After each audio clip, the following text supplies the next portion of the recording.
Hello, today I will introduce you to 7 real-life experiments that are very scary and have caused a lot of ethical controversy. The first few experiments are just a bit frightening, but the further it goes, the more horrifying they become. Starting with the first experiment, which is the resurrection experiment. In 1932, there was a doctor named Robert Cornish. He was very talented because he earned his PhD at the age of just 22. One day, he had an idea to bring dead people back to life. So he designed a device like a seesaw.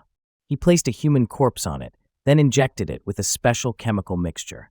This mixture was meant to thin the blood inside the body. After that, he pumped oxygen into the body and started rocking the seesaw to get the blood circulating. This is what Robert's machine looked like. After trying to revive several corpses and failing, he switched from experimenting on humans to dogs. He brought in 5 dogs to try to revive them. In the end, 2 of them were basically brought back to life, but they were blind and always in an unconscious state, and they didn't live long afterward. After his experiment on dogs was somewhat successful, Robert had the idea to try it again on a human.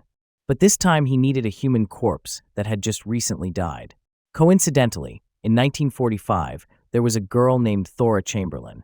After school one day, a stranger came to pick her up, and she disappeared.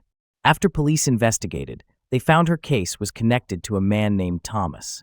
With all the evidence, this man was found to be the one who murdered Thora, so he was sentenced to death by gas chamber, which means he would be put into a sealed room and then toxic gas would be pumped in. But before Thomas was executed, Robert contacted the police to ask if, after Thomas died, he could borrow the body to try to resurrect him. But this raised a problem. If Thomas was successfully brought back to life, he would be released, because he had already been executed and couldn't be sentenced again. So in the end, the police did not allow Robert to take Thomas's body to resurrect.